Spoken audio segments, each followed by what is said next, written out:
What's up? Hello. What's up, family? Welcome to the Motive Zone. I am your host, Tiffany Clark, and to my right? Yes. Hello, America and the world. I'm Kevin Lassiter. And to my left, we have special guests in the building from Chip Diamond Magazine and friend of the Motive Zone, Chloe Akil. Woo-hoo!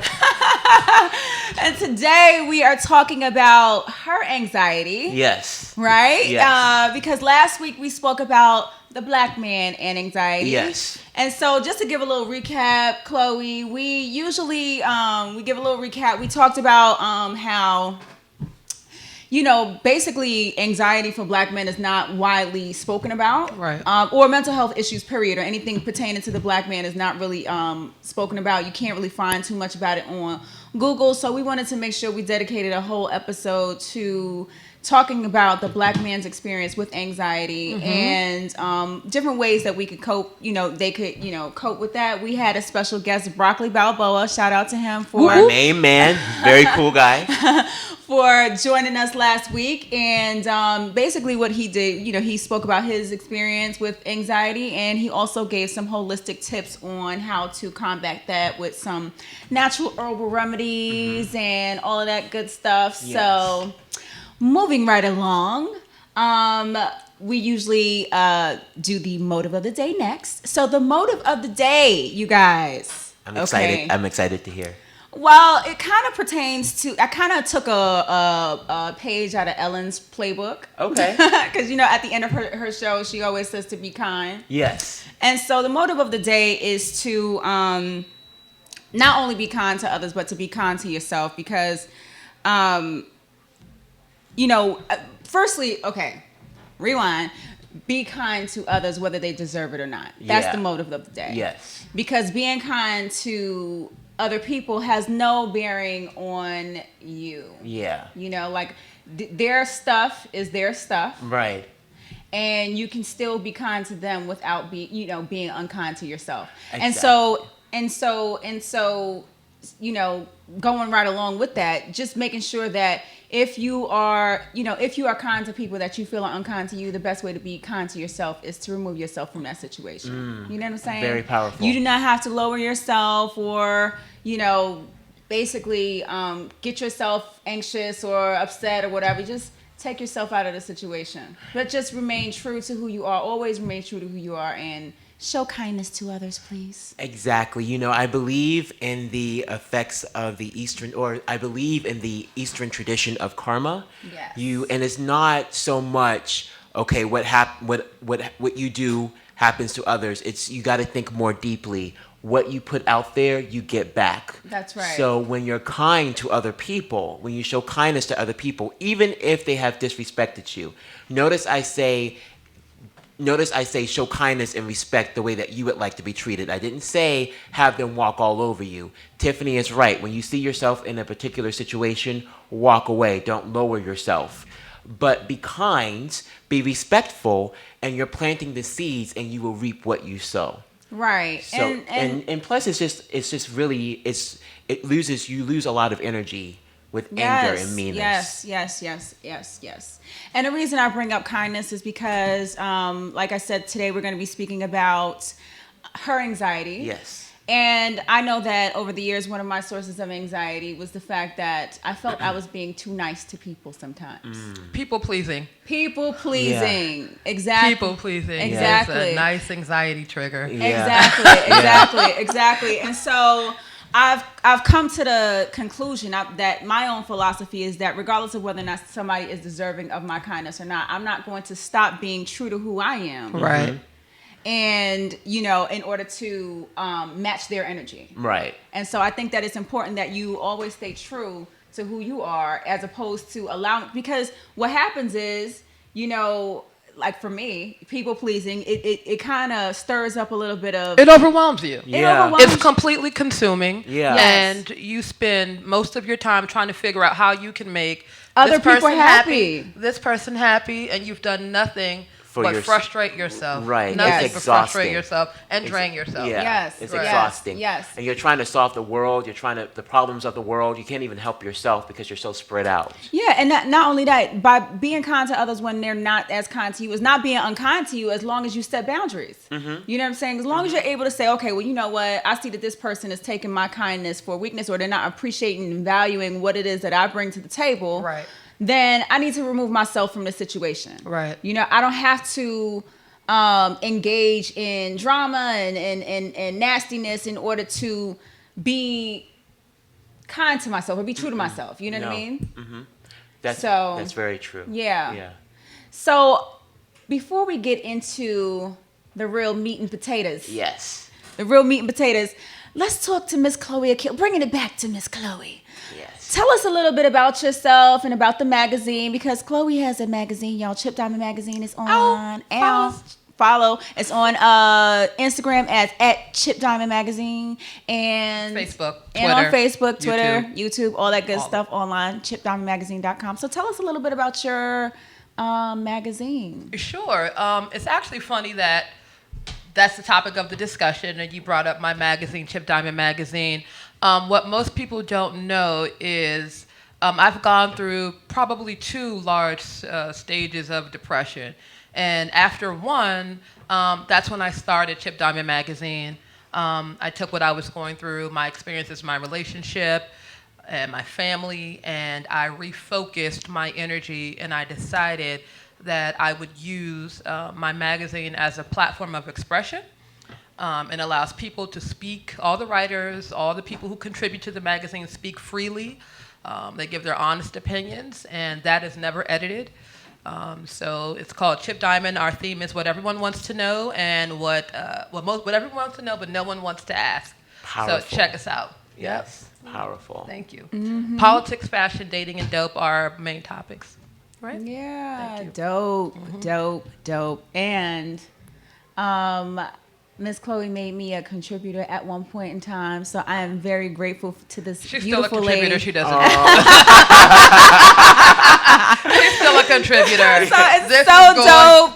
Motive Zone will be visible on Chip Diamond Magazine. All right, get ready.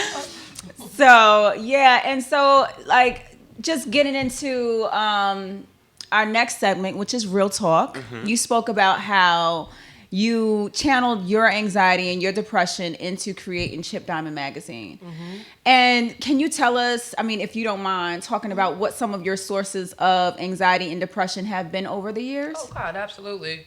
So I would say it initially started with my father and my grandmother and my mother, probably in over a 2-year time period, probably about a decade ago.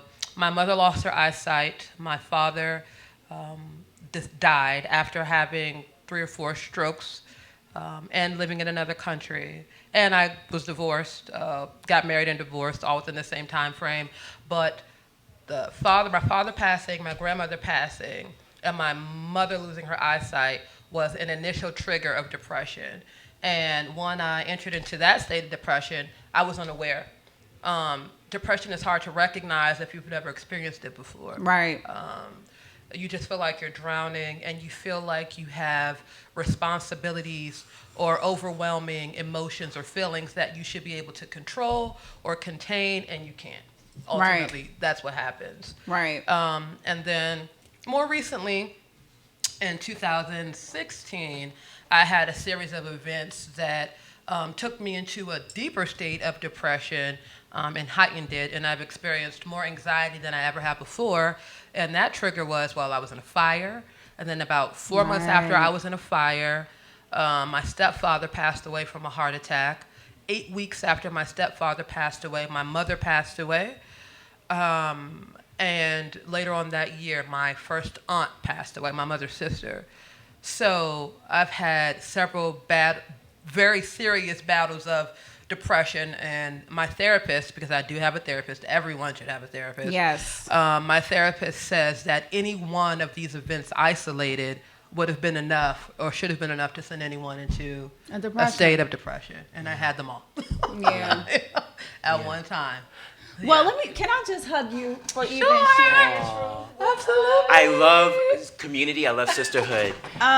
This is my sister for real. Yeah. No, so- we talk on the phone. We cry on the phone together. Because she and I, we've shared similar experiences. Yes. And so, what I appreciate about you is that you came on here and you spoke your whole truth and nothing but the truth. So Yes. thank you, boo. Thank you. You're welcome. As someone who has experienced a lot of trauma and death in my life too, I lost my mother at 1 year old. Young, very young. And experienced the loss of a son. And just, grandparents passing away when I was younger. Once it starts, it's like a... Yeah. And for me, particularly after the death of my son, I don't know about you, but I experienced a lot of anxiety. Like I developed a stutter. I became afraid of the dark.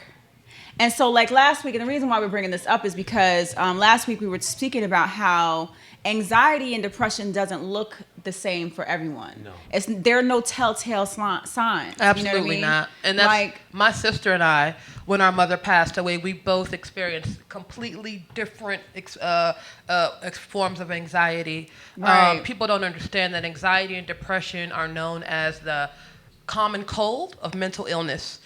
Because most people experience depression and anxiety at least one time in their lives for any reason.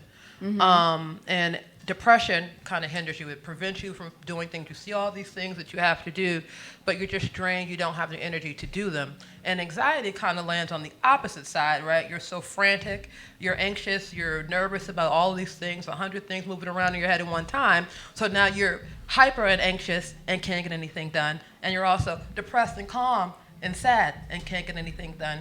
And the two of them together just makes a person really feel crazy. Yeah. And my sister, so I was having anxiety panic attacks, and my sister was having seizures. Wow. And when she went to the doctor told her that was her form of showing anxiety. Wow. Were the seizures. Wow. And so we had no idea, you know? And so if you don't address these things, people don't understand that mental illness can have a complete physical toll on you. It can cause you to have a heart attack. Oh, yeah. I was going to the doctor crying about my mother passing away, asking if I could just, be excused from work for a few days. And the doctor took my blood pressure and literally stuck a Xanax in my mouth. Wow. And said, take this 3 times today. Wow. You're going to kill yourself if you don't calm down. Wow. Yeah. So like, and for me, I had anxiety attacks so bad at one point that I thought I was having a stroke. I woke up one day and my whole, I think it was my whole right side was completely numb. I couldn't even get out of the bed. I had to I could not physically move That at all. sounds like a stroke. It sounds like a stroke, right? Yeah. And so like, you just don't, and to be young. Oh, of course. And to experience trauma and then to still have to get up and live, like do life, adult. You know what I'm saying? Like go Impossible. to work and, Impossible. How do you even manage that? I think A is this: identify what's wrong with you, right? Yeah. I feel like Black people, especially, we walk around with issues that we don't address. We don't right? address. We're sad, or we're emotional, or we're nervous, and we just brush it under the rug as, well, we don't know why we're feeling this way, but we are. So we'll just deal with it, right? And I think that's the thing, that we're not taught. Like, I don't know about you, but I know in my household when I was growing, I wasn't taught like I could talk about what was actually wrong with me. But my mother was a counselor. Yeah. Okay. Okay. Fair enough. Right. Fair enough. Right. You know what I'm saying? And I spent all of my teenage years in foster care. So who was I speaking to? Right. Besides, social workers or whatever who were trying to make you feel crazy. You're trying to find who you are in the first place. I'm trying to figure out who I am. What am I doing here? I'm trying to figure out how to deal with my grief. I'm trying to figure out because there's a whole bunch of grief that you're dealing with there. You're dealing with the grief of being in the foster care system. You're dealing with the grief of losing my son at a young age. I'm dealing with having to deal with all these familial issues and trying to figure out who I am. Mm-hmm. And, you're in a system that I'm not going to say all of the social workers and all of the people that work there didn't care about you. Of course. But what I'm saying is that it's strange. You're in a system. You don't feel safe. You are in a system. What more do you need to say? You're being institutionalized, and you don't know who it is that you can Who's rely on your side. Who's on your side? And and if you didn't grow up As a child. yes, As a child. right. If you didn't grow Wow. up particularly identifying who's on your side because you moved around a lot, or you had an unstable home life, you grow up with these, you grow up figuring that you have to just take it to the chest. You just got to hold it to the chest. You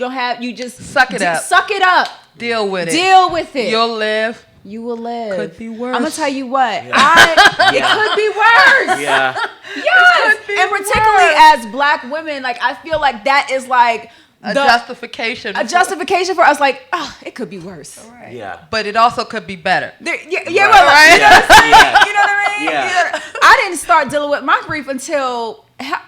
But did you see identifying it first, right? I feel like we have these experiences and then we're like, oh, I can't control my emotions. I don't know what's going on with me. And then you send your anxiety spiraling because you're getting anxiety about your anxiety. Yes. You haven't labeled it. Right. And you haven't don't realize labeled like it. Yeah. what you Right? yes, because what you're experiencing and what you've gone through, like you said, you haven't labeled it. So you have don't no even idea. know you don't even know if what you're experiencing is normal It's to and begin with. usually Right. it is. It is. Like when I went to my sadness is normal. Listen, Grief is normal. Yeah. Literally, my doctor was like, "Oh, honey, you're a textbook case. Look it up." And I looked it up, and I was like, "Oh, that's me. Oh, that's me. Oh, that's me. Oh my God. Right. Oh, I just have to. Right. Okay. So Right. you get so used to it that it is your normal, and you don't think that anything is wrong. Right. Exactly. It's like a self-abuse, right? Yeah. You're functioning in traumatizing this- yourself after the trauma. Right. You know what I'm Right. saying? You're re-traumatizing yourself. But all you're continually. trying to do is put the pieces back together. All you're trying to do is Put the pieces back but you don't even know what together. pieces. It's Where like to a start. puzzle. You don't even. Yeah. It's like you have a puzzle that's from all these different boxes, all these different puzzles mixed together, and you don't really know which box to check. to check for. Square peg, round hole. I don't know where. I don't even know. I'm supposed to be playing this game. Right. Right. And then you're still expected to live. And normally, perform. and Right, perform, and normally. perform. And one of the things that And respond respond to your peers. Oh, and be there for And your for family. folks, and be there for folks. And you know what? Another thing is like, and I know, like you said, experiencing trauma when you're young, like particularly as it pertains to my son, people are like, oh, you'll have another one. Wow. You'll have another Wow. It could be worse. It could be worse. Wow. You could have gotten to a point where you couldn't have children, so you'll be okay. Better you They than think me. that's comforting? They don't. When People you thought lose it was a child? Oh, you're People young. don't. You'll have another. And you know what that I was this is me being, I guess, dealing with my own trauma, but also being the stubborn Taurus. I was like, no, I'm not. So joke's on you. Yeah. Because I wasn't dealing with my trauma, so it was like, well, no, I'm not having any more children. How about that? Well, here's the thing also. People with mental illness, me as a person with mental illness, it took me a while to recognize that people who don't know what mental illness is or who have never experienced mental illness or loss, they can't relate to it and they don't know how to address a person when they have it. And here's the thing. You have to know that. You have to understand that about mental illness. So when you go to work, when you go home, you can't expect everyone around you to understand what you're feeling. So that's why you have to make sure you understand 100%. what you're feeling. Yes, because feeling a tightness in your chest because you are overwhelmed with certain things, that's anxiety. Anxiety. Yeah. Not being able to Anxiety. sleep at night, not Anxiety. being able to eat, Crying. having Anxiety. Overwhelm. outbursts, Anxiety. and getting angry. losing your hair, getting angry Because you have no idea what's wrong. You're just flustered. You're just getting angry. Start cracking. You could be having an anxiety episode and have no idea. and have no idea. And have no idea because it doesn't look the same for everyone. So what have you done in the past after you've realized, okay, I have mental illness. I deal with mental illness, or at least I am right now, right? Because you can put a cap on it. Mm-hmm. I feel like a big fear with mental illness is people feel like, I don't want to put that label on me because I'll have to deal with this forever. Yes. Big myth. Mental illness, most times, is like physical illness. If you can heal that, You can heal the illness mentally as well. Right. Most times. Yeah. We all know all illnesses aren't curable. So that's right. So for me, I have gone to therapy. Therapy. I've always been External motivator. Therapy. right. I've always, kind of done the self-help Internal motivator. Okay. I'm very spiritual, so Okay. I've always, talked to God. External motivator. Okay. And I really just I think resilience is work. Internal. Resilience is not something that you're born with. And people, that I know that know my story or whatever the case, they think, they say, you're so resilient. I'm like, you don't know me. Right. You don't really know that it's a day-to-day process. It's a day-to-day struggle. It's a day-to-day, it's a job. Energy. There's energy that you're putting. Job. It's a lifetime job to be resilient, to persevere. And for me, I just felt like I had been through so fucking much. You have. that it can't get any worse. It's like a world war after a world war. And you know what? As of recently, I said, you know what? That season is over for me. Well, okay, that bad luck, that season is over. I have been through enough. Now, death is a natural part of life. And you can't always. You can't control what happens to you. You can't control what happens to you. But you can control how you respond. Exactly. So I think that just mainly focusing on controlling how first of all, like I said, I've been to therapy, done all of that stuff, but it took me up until into my late 20s, early 30s to actually identify my grief. Mm-hmm. And identifying my grief also helped me to acknowledge the people who I lost. Wow. Yeah. I have a girlfriend of mine, and she's just wonderful, like a little sister. She's the one that kind of started me on the track. She was like, well, when is your son's birthday? When is Dante's birthday? Get out of that black box. Right. Let's say his name. When is Dante's birthday? So I said his birthday is April 26th. It just so happened that his birthday was coming up. She was like, we're going to celebrate. Wow. We're going to celebrate. How did you respond to that as a mom? I cried because what else could you do? I realized that I had not celebrated the people who mattered to me the most. I never celebrated my mother. I lost my mother when I was 1 year old. Yeah. You were just putting, you know what you were doing? Compartmentalizing. Yeah. Yeah. Absolutely. Yeah, just forgetting about it, because a lot of times with trauma and with anxiety and depression, and this is something that I've learned I've experienced, that a lot of memories become blocked. Mm-hmm. And so a lot of my memories are actually blocked. A lot of people do that. Repressed. I have a lot of repressed memories. Mm-hmm. And so that was just another way of, I always knew their birthdays. Yeah. But it was just another way of not dealing with the hurt. Not dealing with the pain. Not identifying with it and thinking to myself, oh, well, people's mothers, some people don't have their mothers. You know, some people lose children. I could have another one. And I don't want it to sound so easy or trivial, because it's let not me trivial. tell you, it's way easier to say than it is to do. Let me be honest. When I went through my divorce, I was so depressed I didn't leave the house. I didn't leave the house for days and weeks. I didn't talk to anyone. I let everybody know, don't call me, don't email me, I'm fine, leave me alone. I never left the house. I wasn't even eating until eventually I had a roommate. My roommate fed me once a day. Wow. Brought the food to my room. Wow. 3 weeks later, I kicked my roommate out. Wow. I didn't want anybody around me, right? I had a neighbor that lived across the hall. So now I'm eating on my own, but I'm not doing anything else, right? I had a neighbor that lived across the hall. He knew what I was doing. He could hear me crying, all right? And so I never left the house. And so eventually, he was like, why don't you just, look out. I just sat on the porch for 5 minutes, all right? And then and then I was like, wow, I'm outside. Yeah. But my point is, it took that much, right, for me to do anything. I had to take deep breath, prepare myself. Okay, I am going to sit on the porch for 5 minutes today. That was a mountain for me. Wow. That was a mountain for me. And 5 minutes turned into an hour, turned into 2 hours. And then before I knew it, I was like, damn, I walked to 7-Eleven. I'm at the damn store. Right. I couldn't believe it. Yeah. But the point was, it's not an easy feat. And anybody, if you're going through depression or anxiety, know what we're saying is not something that comes easy. This is difficult.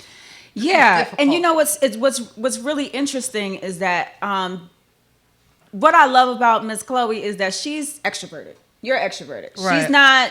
She's not afraid to speak her truth. I've never known her to be that way. Mm-hmm. I have more of the social anxiety, more of the introvert. I can be socially extroverted. You can't judge me. I don't care what you think. That's how.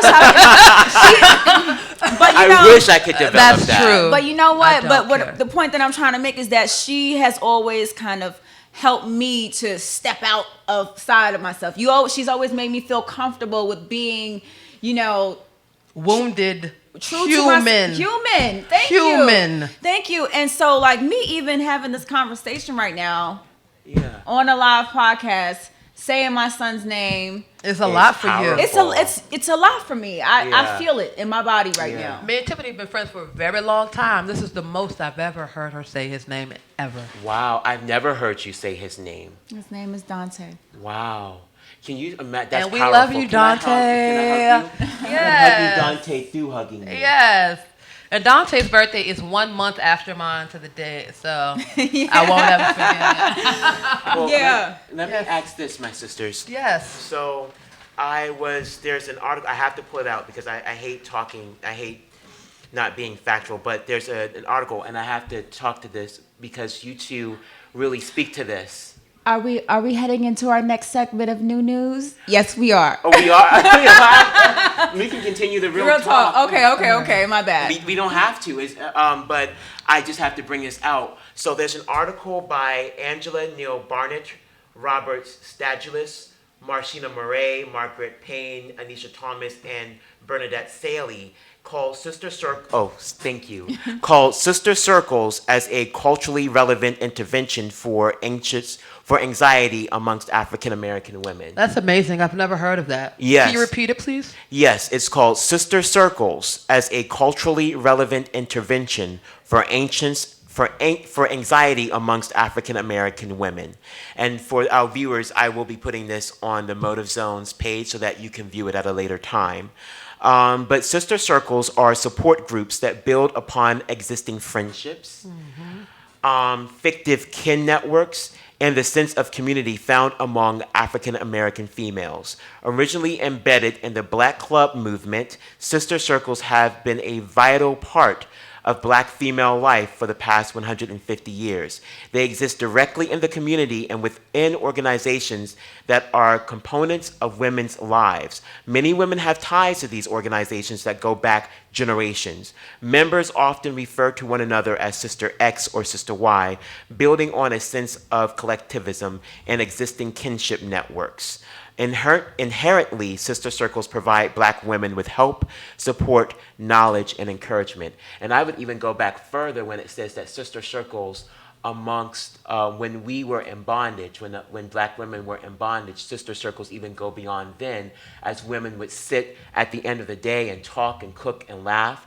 You might be with a family member, you might be with your mother or your grandmother, you might be with someone who served in the fields right next to you or in the house, especially if you were a woman in the house, because your position was more dangerous than out in the field because of who you had to deal with. And we all know what I'm talking about. Absolutely. But you connected and you talked and you vibed, and then this moved on to religious institutions, especially the church, when you said, hey, sister so-and-so, how are you feeling today? Right. Or in the beauty shop parlor. And as I study Kenyan culture, I was just in Kenya in July. Oh, go East Africa. So when you go to can study amongst the Maasai. I went to the Maasai village. Oh, then you would know this. Amongst some of the Bantu and the Maasai, in order to defeat depression, you want to know what a lot of them do? What? They go out of the village and the beautiful bright sun, and they have celebrations. Like they wow. dance, they jump, sing, and they jump. Yes. And it's a community thing. I literally just witnessed this 2 months ago. Yes, I love that. That's beautiful. Yes. So I want to ask you, my sisters, about this sister circle, because I'm comparing both what happens in African American life, what happens in East African life. Nice. About community, about bonding. And albeit here in America, we may not do it as the Messiah, but spiritually we are coming together. And when you sit amongst food and talk, that can be seen as a celebration. Or when your friend said, let's celebrate Dante today, that's a celebration. When you went out and sat amongst the sun just for like an hour or 5 minutes, or when you walked to the store, that's a semi-celebration. Amen. So for real, talk about that. I would like to hear more about the African American sister circle. The sister circle. now Okay. you go first. Okay, so for me, I don't want to. I have a sister. If we start crying on this show, I'm gonna be so mad at you tomorrow. Y'all know I've been I'm wanting to sensitive. hug you as I saw you, as the tears rolled down. Tiffany. Because even though I'm a brother, Y'all y'all know are I'm- my sisters. And Y'all I know love I'm you too. emotional. She gonna make me cry, y'all. So,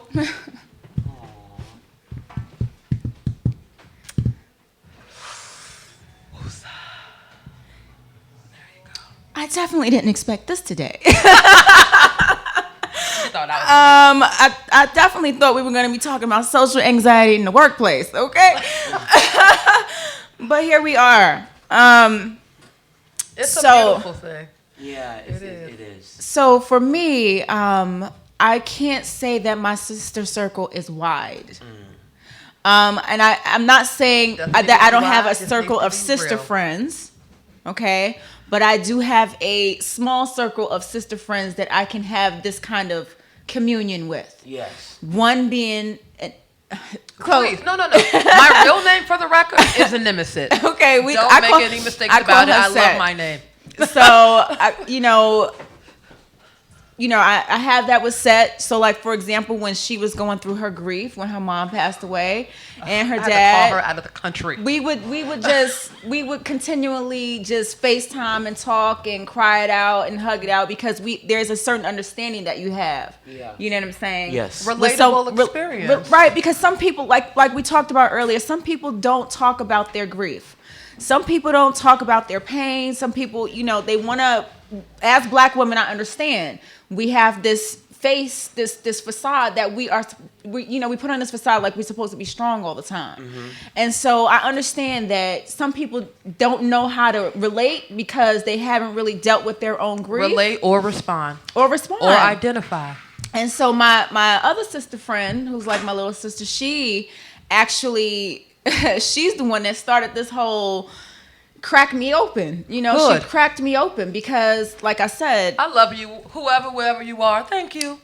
I call Thank her you. Chocolate Chip. She knows who she is. All right. But Oh, girl. just having these moments with a few people who can really talk to you about grief and not place you in a box because we didn't really get to talk about social anxiety and the kind of labels that Black women have, which I want to get into in the next segment. But people place you in these certain bubbles. Yes. And people look at me and they have this certain idea of who I am. Yes. And which is normal, right? It's a normal part of life. But that kind of isolates me from being raw. Yeah. And I know that with Inimicet, I can be raw with her. Yeah. At all times. And so, no, I can't say that I have a huge sister circle. I have a couple sisters sprinkled here and there that I speak to when I want to speak to about this stuff. Yes. All you need is two.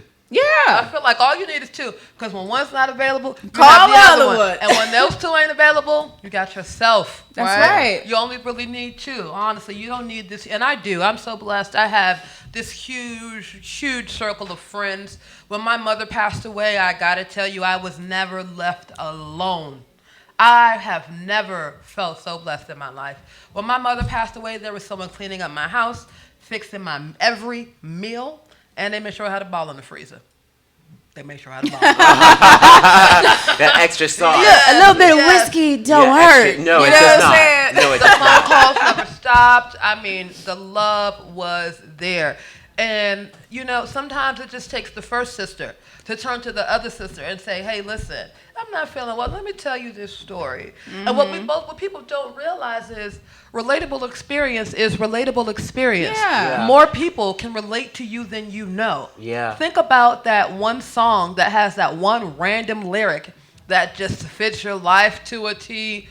No, it fits everyone's life to a T. Yeah. That's why the song is so popular. Yeah. Right? Yes. And the point is, we all have relatable experience. Sometimes you just need to share. Yeah. And sometimes you just need to listen. Sometimes you have people, I'm sorry to cut you off. No. Sometimes you have people in your circle who may not have relatable experiences, but they are active listeners. Beautiful.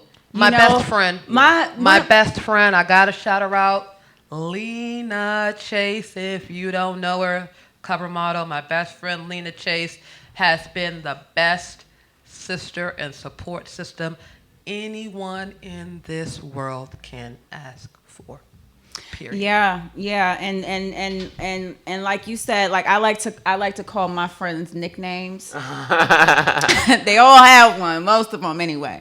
And so one of my best friends, Boobs, you know who Boobs is. And I like that name. My boobs. It has more than one meaning.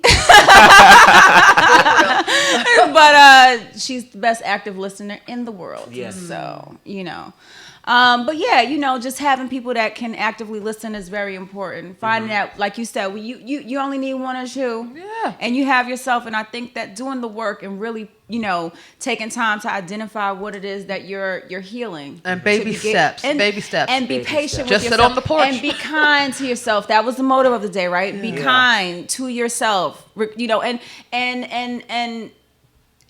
just feel like being kind to others is also practicing being kind to yourself, regardless of whether or not they deserve it. So, but I do want to get into new news. Yeah. Can I just make one last point? Of course. Sure, thank you. What I was going to say was a regular routine, daily basis, everyone needs to understand that you have what is called positive and negative emotional deposits on your life. Well, positive emotional deposits and negative emotional withdrawals. Life naturally drains you. It does the emotional withdrawals. Your friends, your job, your family needs you. You have responsibilities, you have crises. But positive emotional deposits are few and far in between. And if you don't give them to yourself, right? Self-care, therapy, vacation, exercise, sleep, nurture, proper health, proper food, exercise. If you don't have these positive emotional deposits, your bank becomes depleted and you have nothing. That's right. Right? That's very true. So you have to have these positive emotional deposits as you treat your mental illness. Yeah, and that's that. I don't remember which episode. Maybe it was last week, but I was just saying, like, in order to give, in order to flow into somebody else's cup, your cup has to be full. That's right. You know what I'm saying? You have to fill yourself up, fill your cup up enough in order to overflow into somebody else's cup. And when your cup is not full, you can't help anyone. You can't. That's another part of this article. You're thirsty. Yeah. You're thirsty. You're thirsty. You're Yes, thirsty. dehydrate. And you're getting ready to dehydrate.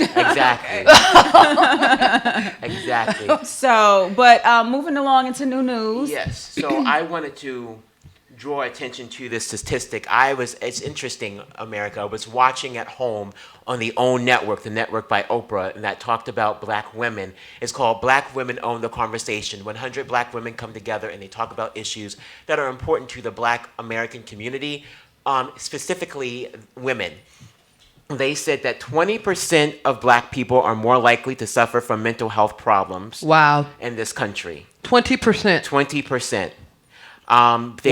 They didn't, and I was trying to listen as to the percentage, the exact percentage of people who tried to seek help. Less than 10%. I couldn't catch the statistic. Less than 10%. Less than 10%. I was trying to get that statistic a few weeks ago as we started the series of anxiety. Mm-hmm. But 20% of black people in America suffer. And so there's an article written by the very wonderful Dr. Angela Neal Barnett that speaks about the understanding of anxiety amongst black women. And she goes real in depth to the image of black women. Yes. This is what I want to talk about right now. Yes. So she says to fully understand black women, you have to understand or you must understand the ways that black women are viewed in American society. Right. So you have the strong black woman, are legendary. Harriet Tubman, Sojourner Truth, and every black grandmother is renowned for her persistence and perseverance. There are many positive aspects to being a strong black woman, but there are negatives as well. A strong black woman keeps on keeping on, as you guys stated before, even when she knows she should stop, placing her mental and physical health at risk. Right. Then there's also the angry black woman. So I'm going to put this down because I don't want to be rude and keep reading off like Q, but I'm very precise. It's my OCD. I'm very precise. I have to, thank you. I love my Kevin. I have to read word for word so you can get the details. But say, for instance, someone does you wrong at the office. You had a project, you had a great idea, someone steals it, puts their name on it, they get promoted. For you to go and speak your mind, you're considered the angry black woman. And so what Every day. So what tends to happen, you bottle up your emotions, and instead of responding and explaining to the person, no, you don't take my ideas and use my ideas as your own. This is my idea. Give some credit. You're not allowed to express healthy anger. Exactly. Yeah. And anger without being labeled the angry black person. Exactly. Angry black woman, sorry. Exactly. And these are all natural reactions in human life. We are supposed to get angry and sad. Right, and now you have this, what they call it, passive aggressiveness. Exactly. That's used in the workplace. And I don't know when that became professionalism, because it's not. It's Right. not. It's not. It's not, and work doesn't get done. Right. And then the third one? The third one, the Jezebel video vixen. This Yes. is interesting. The three roles. The three roles. represents the sexualized black woman. The term Jezebel comes from the biblical queen who turned her husband against God. Since slavery, black women have been sexualized in derogatory ways, often represented in rap and hip-hop videos. Black women, particularly professional black women, work hard to dispel the Jezebel video vixen image. And that can serve as a major trigger of anxiety, because then you're always worried about presentation. And exactly. If at work your skirt's too short, you're Jezebel. Right. If your eyebrows are too scrunched, you're the Jezebel. angry It's one. not only Right. about Right? it's not only Right. about being considered like a Jezebel. It's just being sexualized. Period. Right. You go into work. You're a nice looking lady. You take care of yourself. This has been like one of my roles. Societal roles. You that mad people have 'cause you placed look good? It's either the Jezebel, the angry black woman, or the strong one. Right. Yeah. And so, but usually in the workplace, I take care of myself. I make sure I look good when I go to work, and it doesn't matter how much I bring to the table. You're not paying attention to what I bring to the table. You're paying attention to my image. I'm not going to say never. I'm just going to say most of the time when I'm in the workplace, people are not commenting on the work that I've done. They're commenting on how pretty I look. It's you look pretty today, Tiffany. I like your outfit. I like your hair. As opposed to, well, damn, you did a fucking good job on that presentation today, Tiffany. Yeah. You looked really pretty. You look really pretty, sitting pretty, doing your job today. Now, And so it's just like a, undermining, Right. thing that we have, an issue that we have to deal with. And every you have day to in the create a work- workaround. And you have to create a So workaround. then you have to work harder, longer. to be taken seriously, and then in order to be taken seriously, you have to become the strong black woman or Right. the angry black woman in order to even Be acknowledged. yes, Yeah. Be acknowledged. to feel validated, Be acknowledged. in order to kind of suppress that social anxiety that you have to deal with on a daily basis. You know what I'm saying? I will say this, though, on a positive note. One of the best things about being a black woman in corporate America is that we are always underestimated. Their Yes. ass is wrong. That is one thing You can that prove I their ass is love, Yes. because Yeah. we have our receipts. Yeah. We have our Yeah. emails. We cover We are our literate. asses, okay? Okay. Well, let me ask this, because we're running close. I want to ask this. Sure. So the other part of that article by the doctor talks about PTSD. I can't wait to read it. Yeah, I'm going to post all of these articles. It talks We about can do a PD part 2 of Yeah. her anxiety, and Yes. but yes. So he talks about PTSD, and in my field of study, we look into examples of chosen trauma. Chosen trauma is when something traumatic happens to one generation, and the narrative is told over and over and over again to the point where the following generations who never experienced that in over 150 years still feels the effect of those narratives, and especially when something is triggered. Great example when we talk about Black American presence in general. When you talk about the history of slavery, when something happens, the narrative of racism is so steep within our community that when you see examples of police brutality, that those images pop in our minds and we become very angry. Right. She mentions that when it comes down to women, it either can deal with when women are over-sexualized and put into a situation, or when anxiety hits because someone stole something that belonged to them. The narrative of the Black woman in America has been told from generations to the point where something just hits. Whether it's related to our narrative as Black people or not, something hits and it triggers a moment of anxiety. Do you feel that? Or All the Always. time. Okay. We sleep on our emails. Yes. Right? Yeah. We write email drafts and we leave them Yes. in our Yes, draft we do. box Yeah. until we have the opportunity to sleep on it, right? What Yeah. that Right. mean?